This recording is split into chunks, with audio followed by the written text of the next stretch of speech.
Don't act all high and mighty over chicken feed. Even if my mother-in-law doesn't pay the mortgage, we've got plenty of money. Yeah? Well, if you're so proud of that, then stop paying it. But if you do, you'll have to leave. I have no intention of supporting a freeloader. Calling me a freeloader to my own face? I've had enough of this. Be my guest, I responded with a big smile. A month after leaving my eldest son's home, I was working in my room when I got a call from Josh. What's going on here? My name is Emma. I'm 78 years old. I lost my dear husband 10 years ago, and I've been living with my eldest son and his wife. They don't have children. Maybe because of that, they tend to buy whatever they want without checking the price.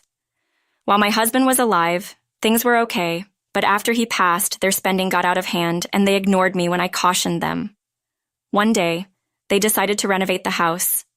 The house is old, and I thought it might be good to fix the plumbing, so I didn't oppose it. But then, they kept adding more and more changes, and before I knew it, they planned a full-scale renovation. They wanted separate bathrooms, kitchens, essentially making it a duplex. I didn't think all that was necessary.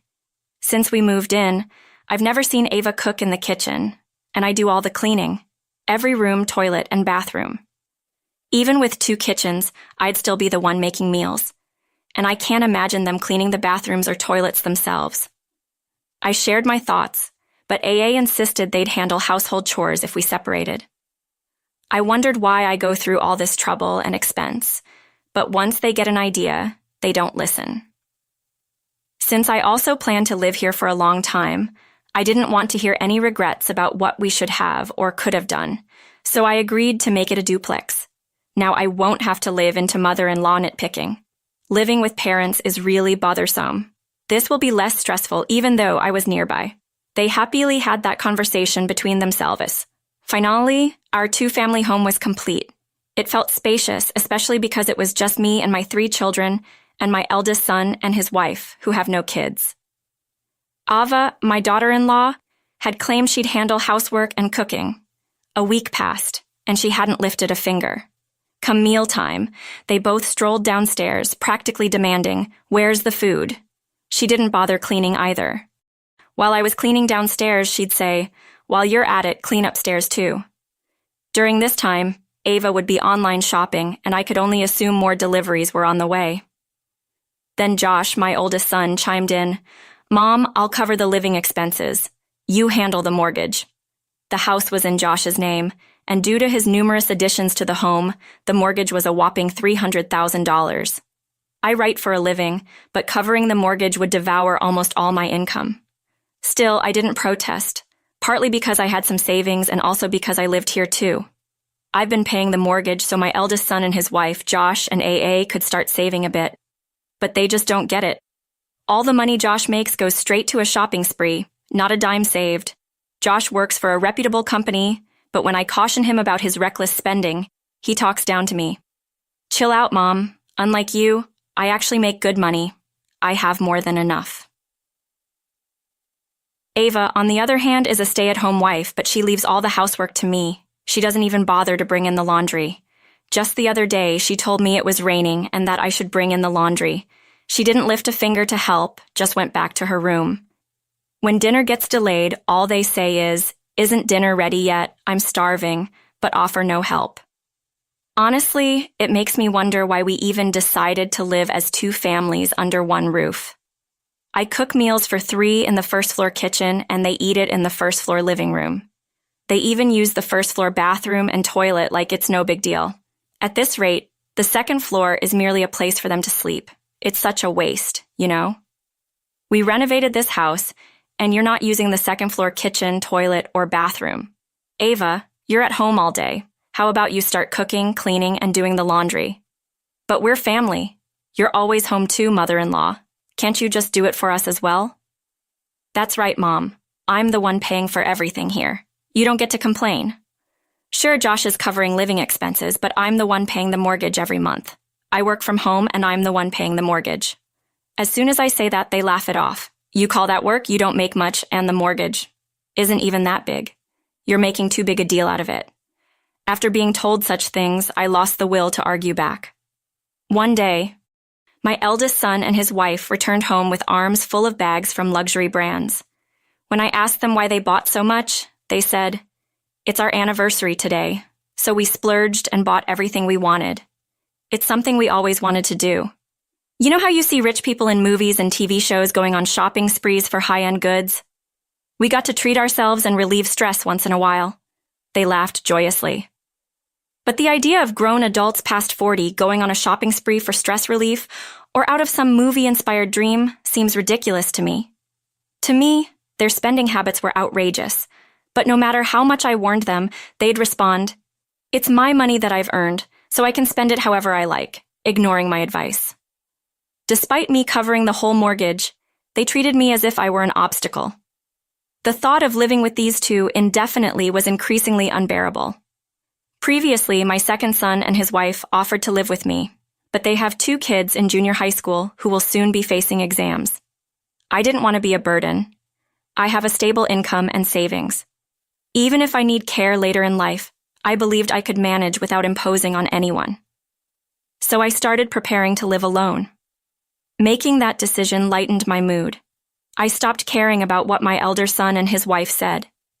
One day, as I was considering going out to buy appliances for my new home, I heard a crash in the kitchen.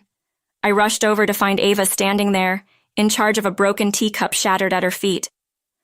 "I accidentally dropped the cup while making tea, mother-in-law. Please clean this up," she commanded, as if I were her maid. "If you broke it, you should be the one to clean it up." When I said that, Josh booted in from the side. "Mom surely does the housework, so don't make a fuss over something so trivial. You're able to live here because of the money I bring in, you know." Ava nodded in agreement. "But that should be my line. I pay the mortgage and do all the household chores, allowing them to shop recklessly. Didn't I tell you before? I'm the one paying the mortgage." "Oh, please, don't brag about that chicken feed. Josh works at a prestigious company. Even if you stopped paying, we have plenty of money," Ava sneered. "Yeah, if you're so great, try stopping the payments. But if you do, you'll have to move out. I have no intention of supporting someone useless," Josh added. "Useless," he says to his own mother. That was the last straw. I can't take it anymore. "Sure thing," I said with a wide smile. The feeling of floating on a cloud came over me. When they finally asked me to move out, time to take action. I stopped paying the mortgage as they asked, packed up my belongings within a week, and moved into an apartment I had rented. As I was leaving, Josh said, "Look, I'll forgive you if Mom apologizes." "Why should I have to apologize? No thanks. I'd rather not. Knowing I don't have to see your faces anymore makes me quite happy." Don't come crawling back. Believe me, that day will never come. Take care, both of you." I left the house with a sense of freedom. Later, I called my second son and his wife to tell them that I had moved. They were concerned, but their kids offered that I could live with them. I thanked them, but I already had a new place. And to be honest, I was looking forward to living alone, writing from home, living just for myself. It was something to look forward to. 1 month after moving out from my eldest son's house, the stress had disappeared, and I was thoroughly enjoying my solo life. Then one day, while I was working in my apartment, I got a call from Josh. "Hey, what's going on?" "What do you mean? 2,500 was withdrawn for the mortgage." "And your point is?" "What? There's no way the monthly mortgage shot up just because of a renovation." Josh clearly underestimated the cost of a home loan. I was stunned. How could he not know this, with his good education and a job at a reputable company? Any renovation as extensive as the one they did couldn't be cheap. He never looked at prices and obviously thought my income was lower than it was, probably assumed it was a manageable amount, given the massive charges they wanted. Despite my objections, it's no surprise the total cost went up. So I told Josh the cost of the renovation, and he said, "What, that much? How are you paying for it? There's no way you could afford that. Did you use Dad's insurance money or something?" "You really think my income is that low?" "What, it's a side hustle, right? You're probably making what, $200 to $300 a month? I make enough to pay the mortgage every month." "Wait, what?" I had never shared any details about my job or income with my eldest son and his wife. I assumed that if they knew, they'd expect me to cover all their living expenses, and their frivolous spending would go through the roof.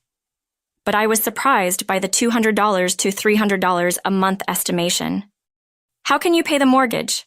Is that high and still cover living expenses? You work for a renowned company with a good salary, don't you? Why not stop spending recklessly and live frugally? You'd manage. We have credit card payments, too. Just sell off everything you've bought. You recently bought a ton of high-end brands, didn't you? Sell them, live frugally, and start paying off your debt. Why bring this up now? And you're acting so high and mighty. Why didn't you say anything sooner? I wish these grown adults would quit their tantrums. It's my eldest son and his wife who've been spending recklessly, not listening to anyone. So where are you living now, Mom?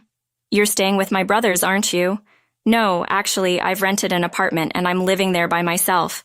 You've prepared for this all along, haven't you? You knew we'd end up like this. You're the ones who said move out. You also said stop paying the mortgage. Now you're blaming me. At a loss for words. Josh finally said, "Let's live together again," after finally getting to live alone and relax. There's no way I'd move back in with you guys, especially if it means I'd have to cover the mortgage and do all the housework again. No, thank you.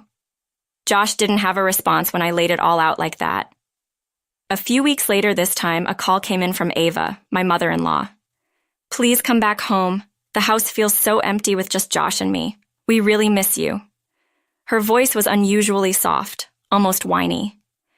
I thought, why not just be honest instead of trying to manipulate me with such an obvious lie? Did Josh tell you about my job situation and how I'm not responsible for the house loan anymore? I have no plans to come back. You two should figure out how to cut costs, but it's too late for that. We've already maxed out our credit cards. Mother-in-law, you're living alone in a tiny space, aren't you? Why not move back in and be with us? I'm perfectly fine alone, thank you. I only have to cook for myself. I don't have to put up with complaints and I'm living freely. If I moved back, I'd have to do chores and cooking for all three of us again, and let's not forget I'd probably end up paying the house loan. I'll do the chores. We'll manage our part. You said the same thing before we renovated the house. I won't fall for that again. I ended the call right there. Even after that, my eldest son and his wife kept calling, but my stance was firm. I had no intention of going back.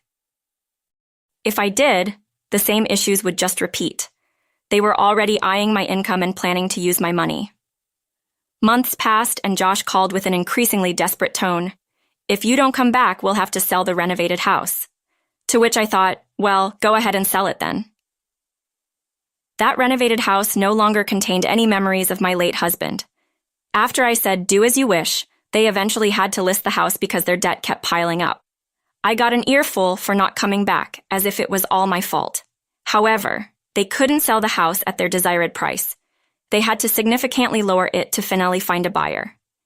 Even with the renovation, the house is pretty old and not in a great location, so it's not the kind of property that would sell high. After selling the house, it seems that my elder son and his wife moved into a cramped apartment because they sold their previous home at a low price. They haven't finished paying off their mortgage yet. On top of that, they have credit card payments. Altogether, they have quite a bit of debt.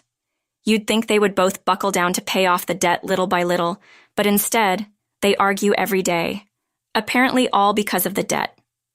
Their shared hobby used to be shopping to their heart's content, but now they can't afford to buy whatever they want without worrying about the cost. Despite that, they both have a shopping addiction and can't stop spending. They both shop in secret from each other, it seems. While each is okay with their own shopping spree, they fight if the other one goes shopping. Josh argues that it's his hard-earned money, so it's only fair he gets to spend it. Ava counters by saying that money is not just Josh's. They're a married couple, after all. Both are pushing for their own selfish needs. They're cut from the same cloth. Afterward, Josh let his frustration at home spill over into work.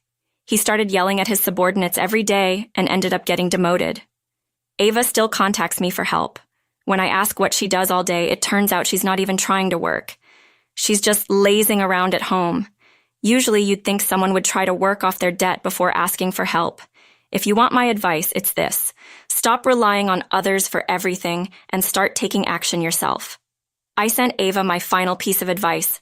I can't say if my words made a difference, but I never heard from Ava again after that. I have no idea what became of those two. A year has passed since I left my eldest son's home. I continue to work and live a peaceful life alone. About a month ago, I got assigned to write a feature article on bakeries. In the process, I visited various bakeries and found myself falling in love with bread. Now I'm attending a bread-making class. The class attracts a diverse crowd, from people my age to younger folks in their 30s. Though we vary in age, we all share a love for bread. And that's usually what we end up talking about. We make bread together and relish the freshly baked loaves, engaging in pleasant conversations centered around bread. I find these moments incredibly fulfilling. My eldest son and his wife filled their lives with luxury items and spacious homes. Their endless shopping spree has led them into a debt-filled life they're now struggling to escape. Until they find something other than material possessions to fill their hearts, they'll never pay off their debts or break free from their current situation. For me, true happiness lies not in luxury, but in making and enjoying bread with like-minded friends, savoring the mouth-watering aroma of